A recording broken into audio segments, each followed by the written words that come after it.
to, yeah, it is kind of performance art festivals going on. Yeah. Was there also a performance that Singapore Airlines didn't sue you or anything? I didn't. I gave you the wrong information. This is a different presentation. It's upstairs, the one I thought. Work. Now this whole gallery presented two works. This work is called I Remember, and the next work there is Missing. Probably some of you might be quite familiar with that work because it's been kind of installed in the art museum before. With this work, I Remember revisits the history of Second World War in Singapore, where we were occupied by the Japanese military. Yeah. So here I have an image, again was digitally modified, of part of the monument. I think all of you is quite familiar with this monument. You can see it quite easily just right in front of Raffles City. Yeah. Notice that I have only taken shots of this part, the lower part. The real memorial was about maybe 70 meter height. Yeah. My ideas was to kind of, it was of course a very modern design, modern piece of work, public sculpture. Yeah. I often take sculpture tour, take students to kind of visit public sculpture, and this is of course one of very important site that we'll visit. A lot of questions comes to me from the kids. Is this real? You know, are there really ashes in there? Who are they? Why is it there's no name? So it was from these questions that prompted me to do more research about how we record our history of that part, you know, of that incident. Yeah, so this is basically the results of that research. So from the result, from the archive, I got these registrations of military officers who sacrificed during the war, except the civilians.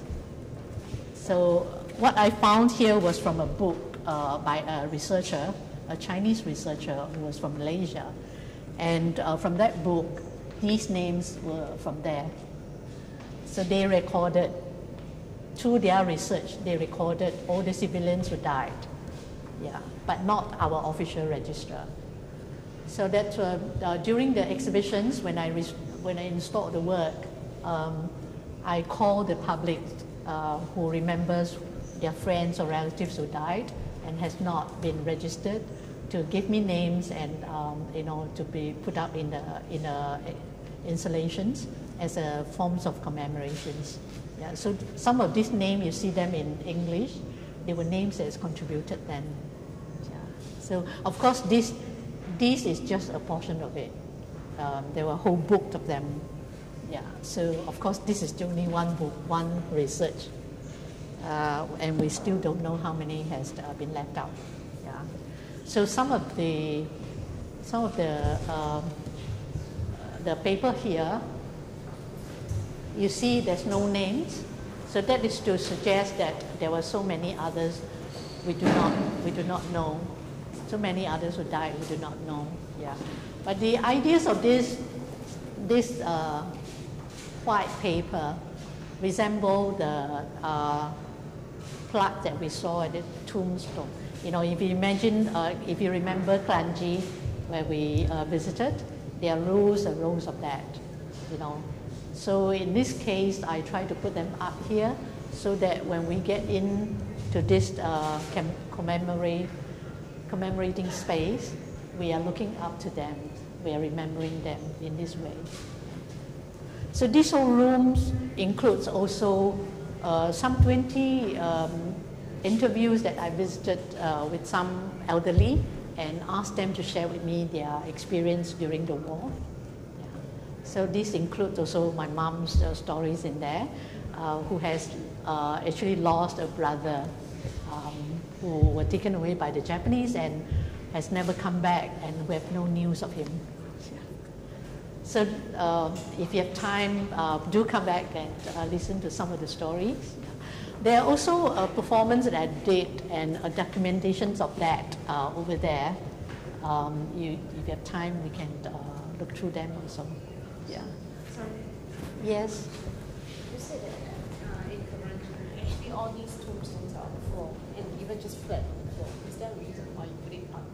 Oh, but that's the good reason that I will put them up, because I want us to look up to them, because they were the forgotten one who died during the war, and nobody cares to register them, to kind of acknowledge that they were sacrificed during the war. Yeah.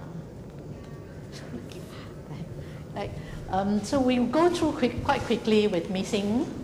This is the piece, and if you have some questions to ask. Missing is about, it's a response to some kind of report about gender imbalance in some of the Asian countries like Korea, China, and India. And every one of us know that, there's always favor for a son rather than a daughter, yeah, for some very quite ridiculous reasons. Yeah, so in response to that, I created this work by collecting a lot of clothing of little girls and harden them into forms like this, make them hollow, so that and then suspended here in this dark room to create some kind of atmospheres where we can remember this little girl, where women actually aborted them when they were still fetuses. Yeah. So this is called missing. And I try to create a kind of living rooms, because things like this happen in marriage. A lot of women, the moment they found out that their fetuses is going to be a girl, they went abortions. So in the report, some of them were even being treated as aphrodisiac for some old men. So it was really kind of ridiculous. Yeah. So next to this little girl's clothing, there's this columns that make of red strings, and if you try to pull the string, you get a message that is attached to a card. So if you'd like to try that, this is kind of encouraging the interaction from the viewers. So with this ad, you get some images. Hopefully that image will kind of remind you of things that's happening this way. And you can bring back the images, the messages, or you can leave behind. So in a way, you are interacting with the work and changing the work as well.